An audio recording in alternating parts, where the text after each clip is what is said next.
Eh bien, donc me voilà parti dans une nouvelle aventure, une peinture intuitive. Donc je laisse aller mon intuition. Je ne sais donc pas ce que je vais faire. C'est le but du jeu, c'est de la découverte. Mais tout d'abord, je commence toujours par faire un plan. C'est-à-dire que donc là c'est l'idée générale qui va transparaître.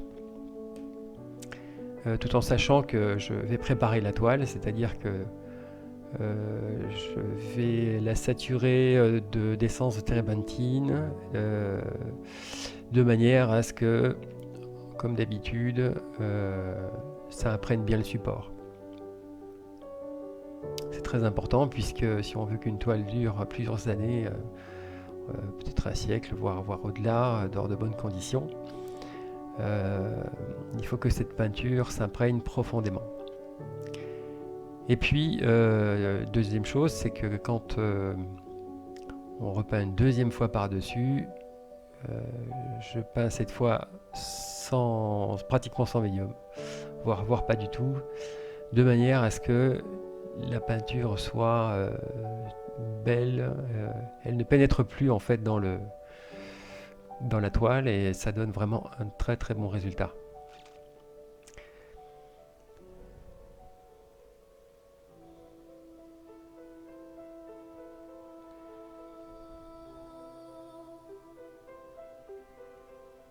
Donc je pose les couleurs, des formes, voilà, apparaissent doucement.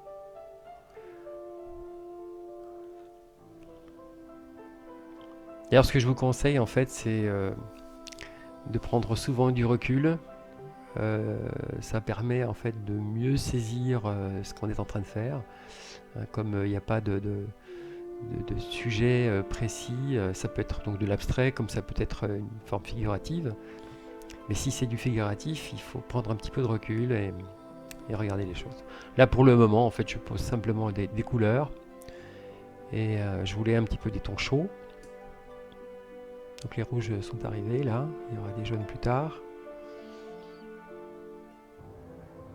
Voilà, je fais rentrer un peu les couleurs les unes dans les autres. Au niveau des limites, je préfère largement poser les teintes côte à côte et ensuite avec des mouvements larges et amples en touchant à peine la peinture, voilà, comme ici. Ça me permet de créer des liaisons, certains mélanges, même des mélanges donc avec des couleurs un petit peu sales. Ça permet en fait de faire quelque chose, je l'ai dit réaliste. C'est pas tout à fait, c'est vrai et c'est faux. Réaliste parce que c'est des teintes sales en fait. Si vous voulez faire un tableau de la réalité, salissez vos couleurs.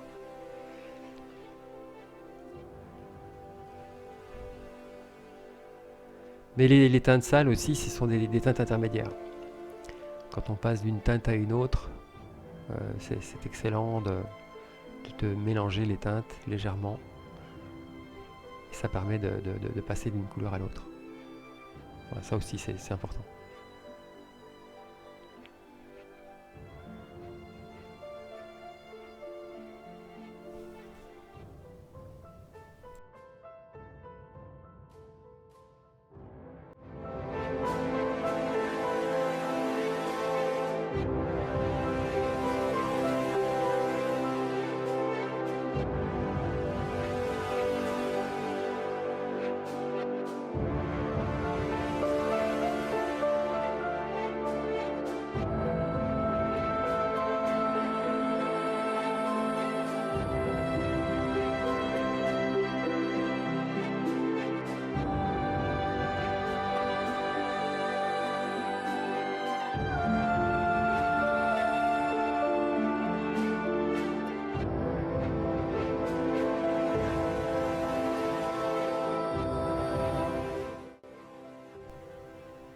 Alors j'utilise des pinceaux plats, souples.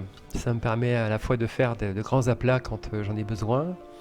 Et puis en tournant le pinceau, ça me permet aussi de faire des choses assez fines. Alors les pinceaux neufs remplissent bien ce rôle. Au bout d'un moment, ça part dans tous les sens. Et donc, le travail n'est pas le même avec un pinceau qui est un petit peu ébouriffé. On peut très bien faire de la végétation avec. Ça vient très bien pour ça, par exemple, ou des arbres. Tout ce qui est végétation en général, ça vient bien d'avoir des pinceaux, des poils pardon, tout à fait écartés et ça permet vraiment de donner un effet de feuillage.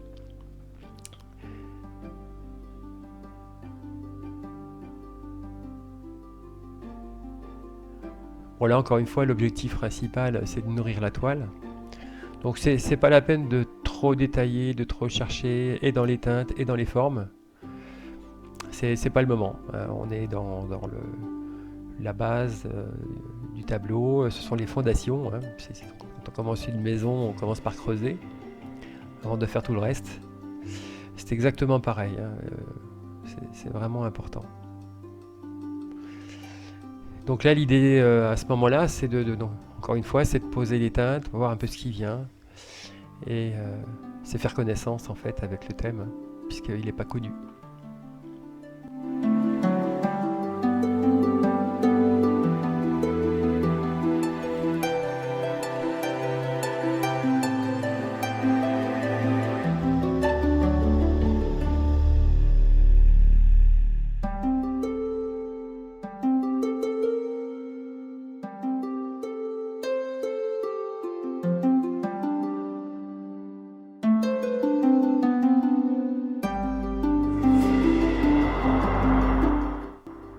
Alors je peins toujours les bords aussi.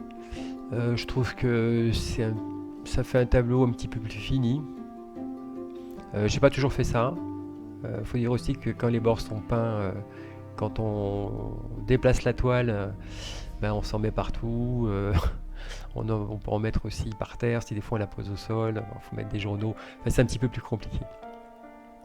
Donc je faisais pas ça parce que je les déplaçais souvent. Alors que maintenant, bon, bah, je les laisse sécher sur euh, le chevalet.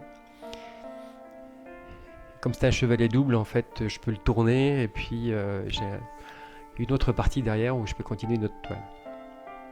Donc ça permet de sécher tranquillement, sans mettre les doigts, sans mettre partout. Voilà, donc tout est posé.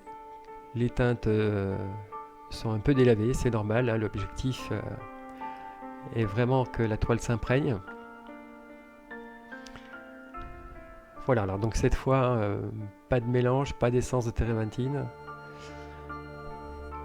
Couleur sortie du tube, un petit peu épaisse. D'ailleurs, ça se voit tout de suite, hein, ça a une force bien marquée. Et là, cette fois, on peut vraiment penser aux teintes. Alors, je reprends le thème d'origine. Je reste dans l'esprit de ce que j'ai fait au début.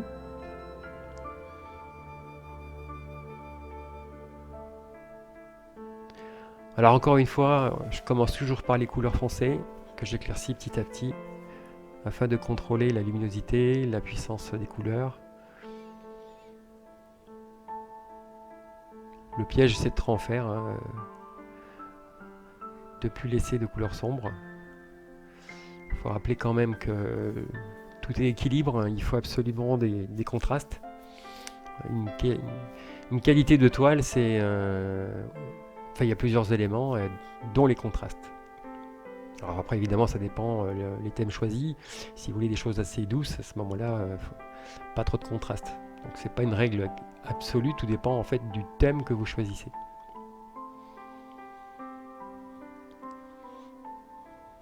Ouais, en général, j'aime bien les contrastes assez forts. C'est pour ça que ma peinture est assez contrastée en couleurs. Mais c'est parce que j'aime les couleurs vives. Si vous voulez au contraire des choses plus soft, plus douces, à ce moment-là, utilisez des teintes qui sont proches l'une de l'autre, sans trop jouer sur les contrastes ou les complémentaires.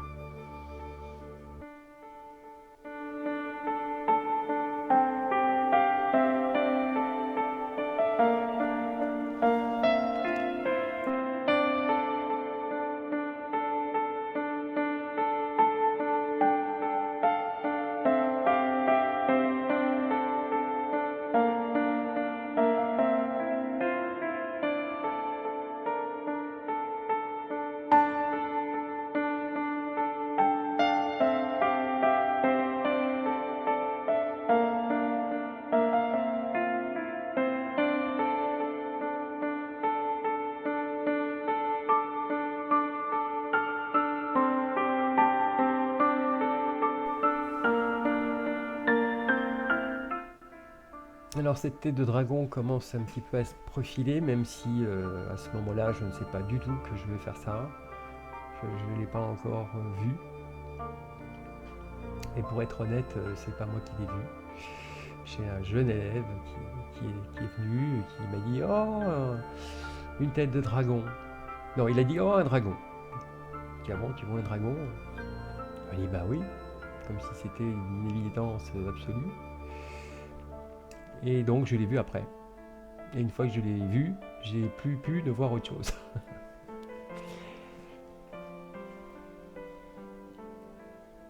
Voilà, donc là, à nouveau, je pose des teintes un petit peu plus marquées. Je garde le dessin d'origine.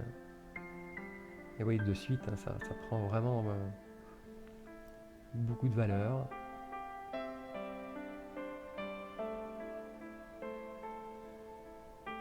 Alors je repasse par-dessus. À nouveau, j'évite de toucher les teintes sombres. Un petit peu comme ça, mais enfin voilà, sans les liaisons, donc un petit peu plus tard. Globalement d'ailleurs, il vaut mieux travailler comme ça. Enfin moi je travaille comme ça en tout cas. C'est-à-dire je pose les teintes, les liaisons ensuite. Et une fois que c'est fait, je reviens dessus éventuellement pour cette fois donner des nuances à l'intérieur même de ces valeurs.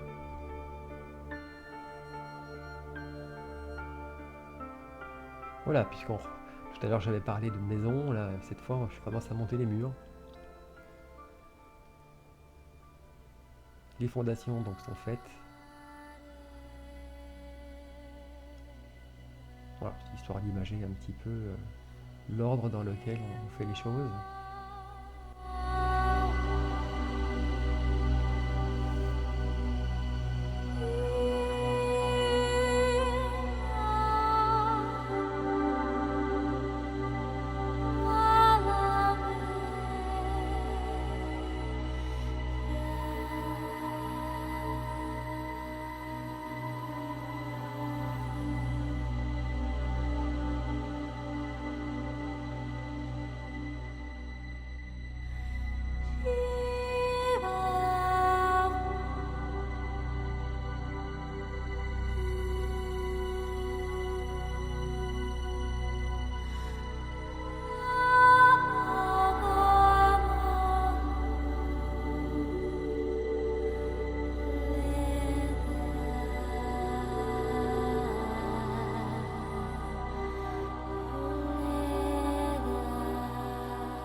Voilà, le travail des liaisons commence à se profiler.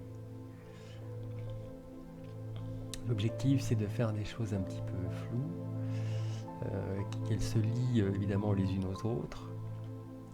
C'est pour ça que je fais des gestes assez amples, rapides. En fait, je touche peu la toile et aux endroits stratégiques. Et c'est important de faire ça maintenant parce que si vous vous occupez des détails, les détails seront floutés à nouveau.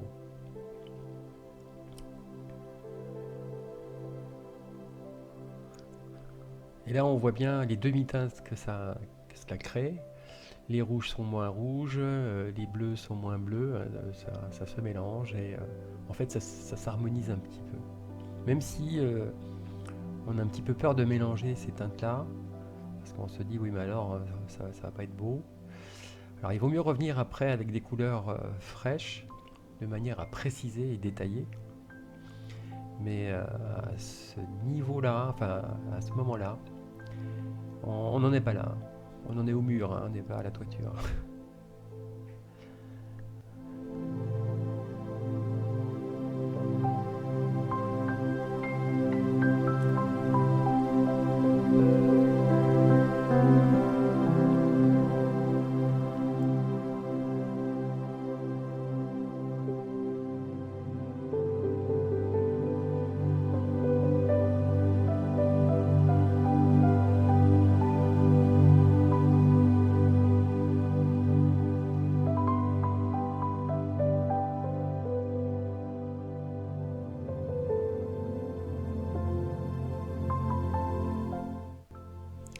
L'idée à ce moment-là, c'est de séparer le sujet du haut avec quelque chose en avant-plan.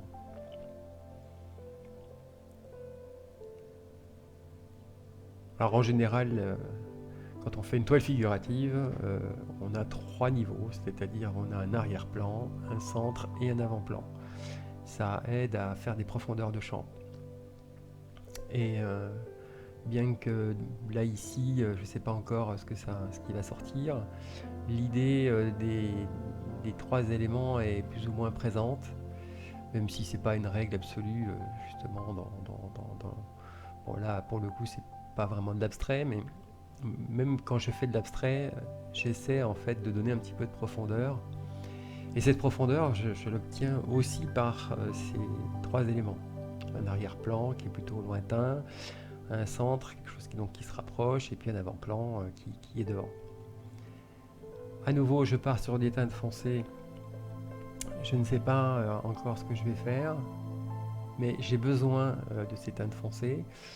En technique humide sur humide, d'ailleurs, bien que ce soit pas humide là, en dessous, mais quand on fait de l'humide sur humide, on commence par les teintes foncées et en principe avec peu de couleurs. Et quand vous mettez des couleurs un petit peu plus claires, vous êtes un petit peu plus dans l'épaisseur. C'est la technique à la prima. On a la prima, on fait tout dans le frais. Du début jusqu'à la fin. Donc on essaie de faire pas trop de mélange, d'être assez crédible tout de suite.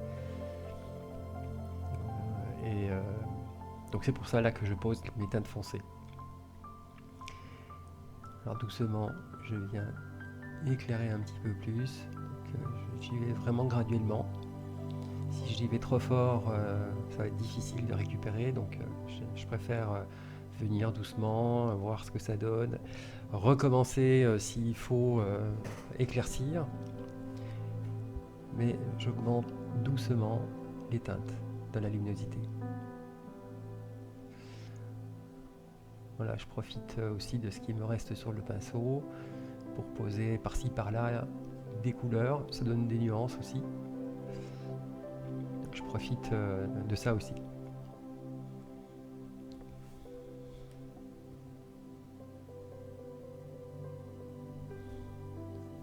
Voilà, je pose quelques éléments plus clairs entre. Donc c'est toujours la même technique de base, c'est-à-dire je pose des teintes et puis ensuite je vais les lier.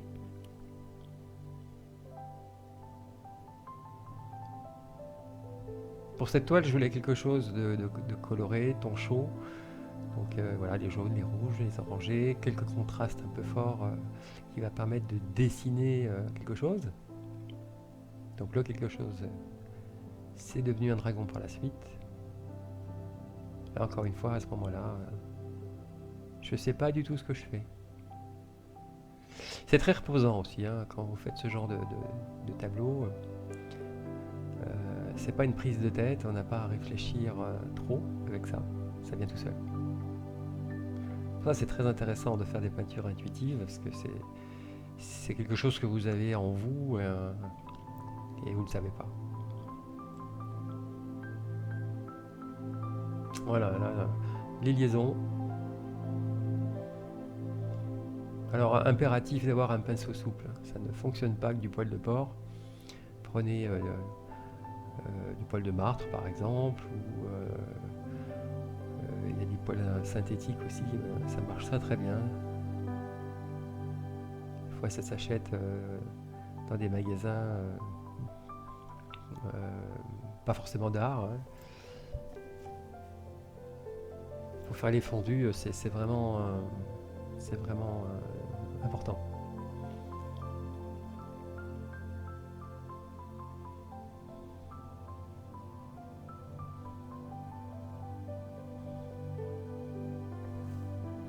Ouais, j'aime beaucoup justement ces fondus, ça permet vraiment des fonds intéressants. Enfin, moi je me régale avec ça. Ouais, je ne peux que vous inciter à faire pareil, enfin si vous aimez ça évidemment, si c'est dans votre manière de voir les choses, c'est un ressenti. Et la technique, donc c'est celle-là, de poser les teintes, foncer d'abord, et puis ensuite vous venez lier tout ça. C'est des choses que j'ai pas forcément vues aux Beaux-Arts, enfin en tout cas dans mon expérience. J'ai vu ça ailleurs en fait, dans des vidéos où des peintres montrent cette technique. Il y en a aussi sur YouTube, hein, il y a de très très bons peintres que j'aime beaucoup. Et c'est grâce à eux en fait si aujourd'hui j'ai utilisé cette technique. Longtemps je me suis demandé comment ils faisaient.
Donc cette fois j'enrichis le haut de la toile, le bas étant fait. J'ai globalement 3 éléments. Un rouge, un jaune, et puis ensuite le bas, plutôt dans les marrons, trop jaune. Alors les teintes, Vous n'êtes pas évidemment obligé d'utiliser celle que j'utilise là. Ce qui est important, c'est le rapport en fait qu'il y a entre toutes les couleurs que vous avez. Et c'est plutôt ça l'important.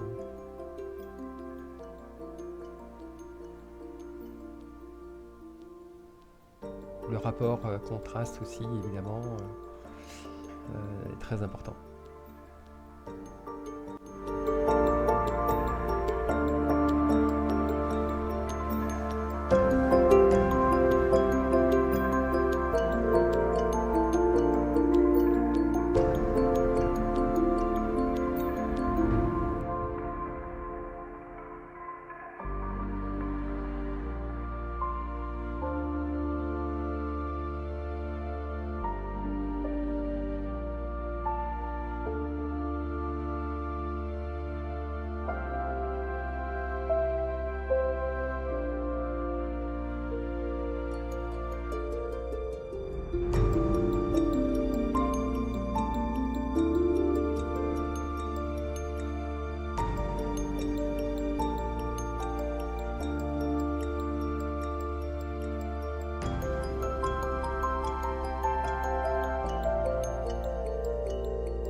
Toujours lié aussi dans le sens des choses, là puisque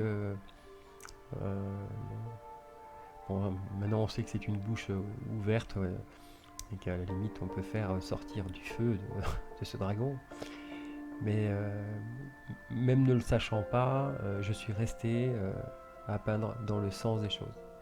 C'est très très très important. Même si vous peignez avec une seule couleur, le sens en fait dans lequel vous allez peindre oriente les poils, et en fait ce sont les poils eux-mêmes qui vont donner l'orientation. Même si c'est pas quelque chose de visible à l'œil, pas toujours, et bien ça se sent quand même. Toujours dans le sens des choses.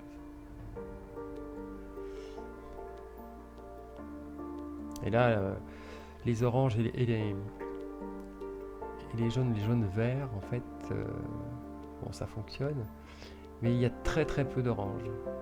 On obtient de très jolis effets si vous mettez très peu de peinture. Très très peu. Si vous avez besoin de force, vous la mettrez après. Mais à ce stade, peu de couleurs étalées, liées. Et là, je mets un petit peu de couleur dorée. J'aime beaucoup les couleurs métal. Il y a un côté scintillant. Ça se voit pas trop sur la vidéo. Bon, par contre, dès que vous mélangez un peu, c'est fini, hein, ça se voit plus trop. Mais encore une fois, à ce stade, on n'est pas dans les finitions. On n'est pas dans le détail. Toujours à poser les éléments et enrichir le fond. En fait, le vrai fond, c'est celui-là. Ce qui a été fait avant, c'est une sorte de plan.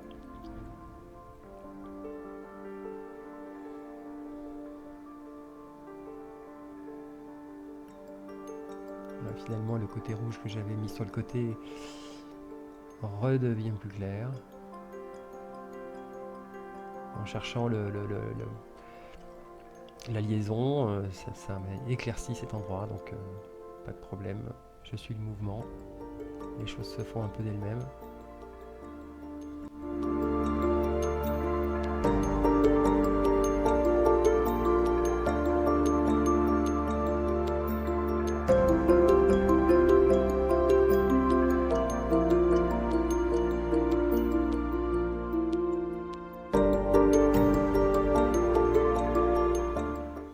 Alors cette fois le tableau est sec.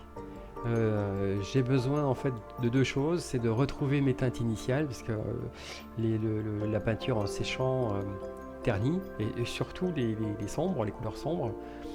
Et j'ai besoin de retrouver cette puissance lumineuse de départ.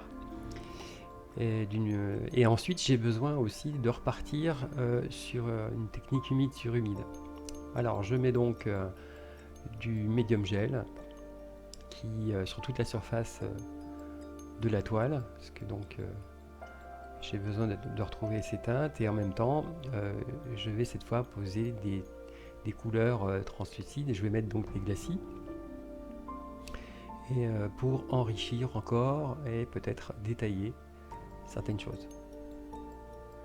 Voilà, maintenant je sais que c'est une tête de dragon posée sur je sais pas encore quoi, ça sera peut-être du sable par la suite. Les choses venant d'elles-mêmes. Donc je réfléchis pas trop, juste une idée après l'autre.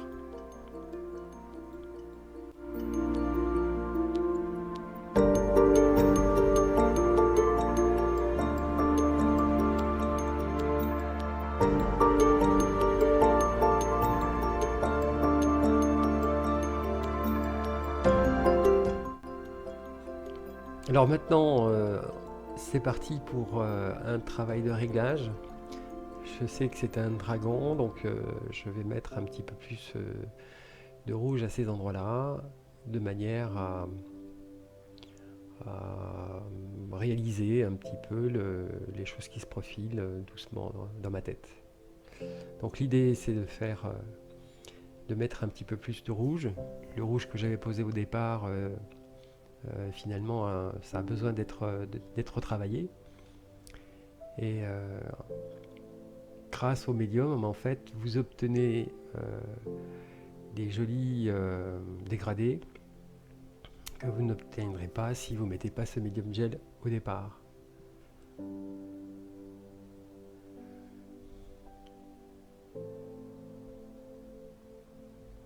Alors là, j'ai posé un jaune, mais avec un peu de blanc de titane dedans. Et le blanc de titane est recouvrant. On voit plus trop ce qu'il y a derrière. Donc. Alors, je vais bien le diffuser. Alors, j'avais besoin d'un petit peu de puissance, donc c'est pour ça que je l'ai posé là. Mais si je veux conserver un peu les teintes qui ont été posées dessous, il faut que je le diffuse beaucoup. Et c'est ce que je fais là. Voilà. Parce que vous avez des teintes translucides et vous avez des teintes semi-opaques et vous avez des teintes opaques. Donc quand vous peignez, regardez bien ce que vous utilisez. Si c'est des couleurs qui sont couvrantes, vous ne pourrez pas faire ce que vous désirez. Ou alors il faut en mettre une toute petite quantité et bien la diffuser pour avoir un effet de transparence.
Alors ici j'utilise une peinture métallisée de couleur bronze.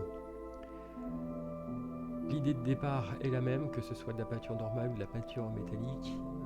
D'abord je pose quelques teintes foncées et ensuite je mettrai une couleur or.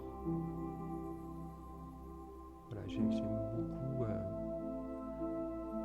ce côté doré, là quand vous mettez une petite lumière dessus, c'est scintillant. Donc je remets une base et je vais donner ensuite une forme avec la lumière dorée donc.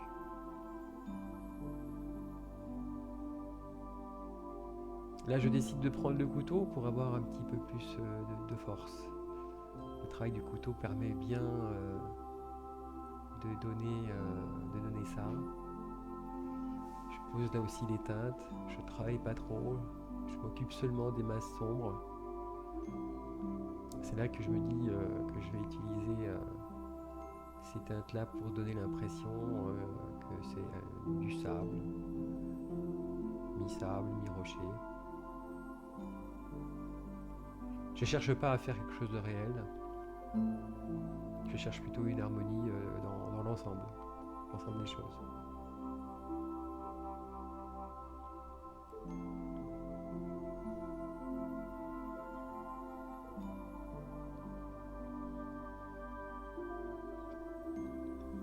Toujours peindre dans le sens des choses, on ne le dira jamais assez, je le répète constamment.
Alors ici, je cherche à aller un petit peu au contact pour faire des demi-teintes entre donc ma couleur claire et puis la couleur foncée. Je précise les formes par le haut, c'est-à-dire que je mets une limite assez nette.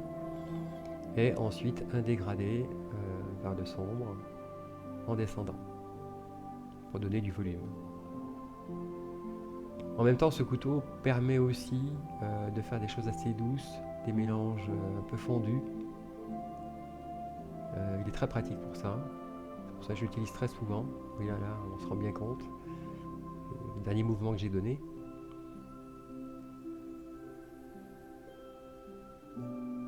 Puis ça permet aussi avec le haut de séparer la tête avec ce qu'il y a dessous. C'est pas une obligation absolue. On peut, comme on est assez libre en fait dans ce genre de tableau, vous pouvez faire des limites un petit peu floues. Ça a même été utilisé aussi en peinture traditionnelle.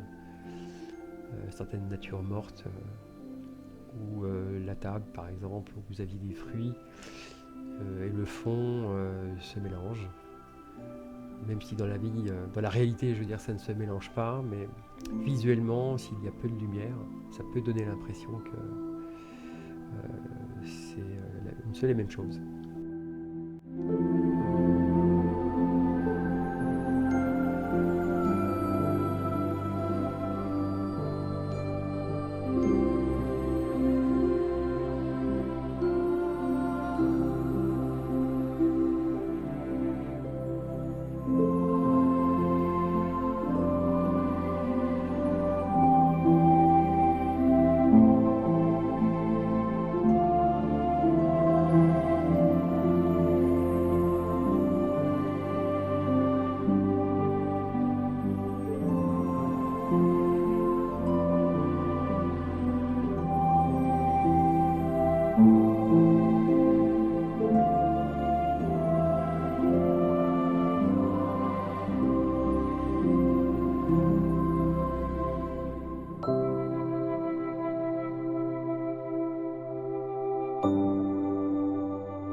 Alors je viens un peu repréciser la forme de la tête, voilà, de manière à limiter les choses.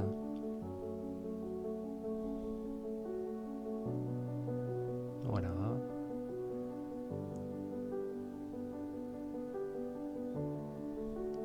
Alors je reste sous une forme de suggestion.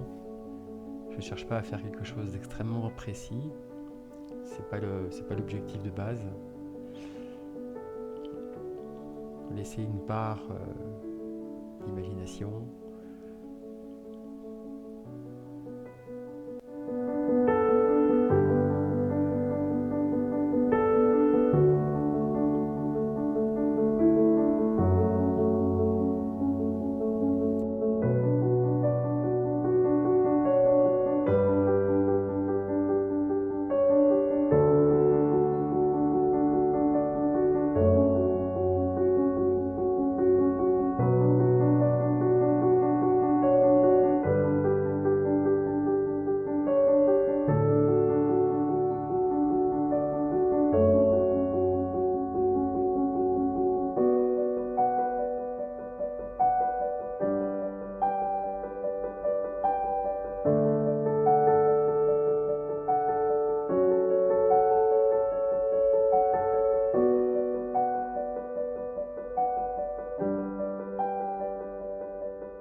Alors ici, je viens mettre quelques pigments métalliques aussi, pour donner quelques nuances. J'aime beaucoup ça, en fait, cette petite poudre que l'on pose. Et je viens la faire rentrer un petit peu doucement. Voilà, donc si je veux garder des endroits un petit peu poudreux, je les laisse. Et si le surplus, enfin, parce que ça couvre pas mal, hein, donc, comme ça couvre, ça fait une surface plane. Donc j'ai besoin de mettre un petit peu de mélange, de liaison, pour éviter que ce soit trop plat. Mais ça peut être intéressant suivant ce que vous faites. Voilà, donc je viens souffler et ça pose la poudre et voilà, il suffit de la diffuser et ça colore légèrement la couleur or de départ. Ça donne quelques nuances dedans. Le côté or est intéressant, mais ça couvre pas mal aussi. Si on veut donner quelques volumes, il faut pouvoir faire quelques liaisons de manière à ce qu'il y ait quelques nuances dedans. Alors là, je prends la toile sur le côté de manière à, en tapotant, à faire descendre la poudre et elle prend des petits chemins qui est intéressant, je trouve. C'est très très fin. Des fois, ça se met en boule, ça fait des petites traînées. Un effet qui est impossible à donner avec un pinceau. Voilà, une fois que c'est fait, je la repose et je vais seulement mélanger ce que j'ai envie de garder. Donc là, la partie du haut, voilà, quelques nuances où c'est plutôt une masse, mais tout ce qui descend, je ne le touche pas.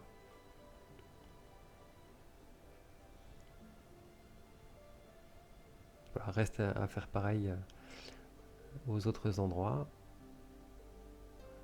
Alors là, du coup, ça a un petit peu débordé.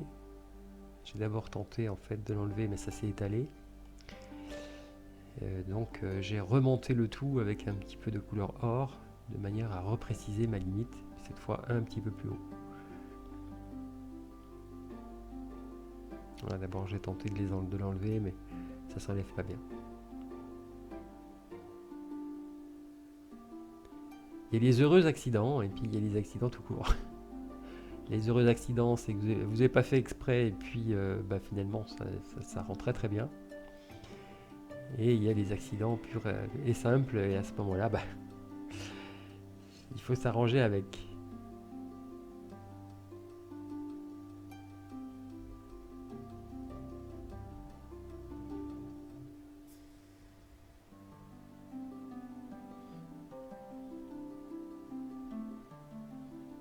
Alors il vaut mieux retoucher un petit peu cette poudre là, parce que cette poudre en fait, elle est très volatile. Et si vous ne la faites pas rentrer dans la peinture, vous allez vous en mettre plein les doigts, et puis au bout d'un certain temps ça va tomber. Donc il faut quand même, dans l'idéal, soit vous le faites rentrer un peu avec un vernis plus tard, de manière à figer tout ça.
Alors même chose avec une poudre argentée blanche,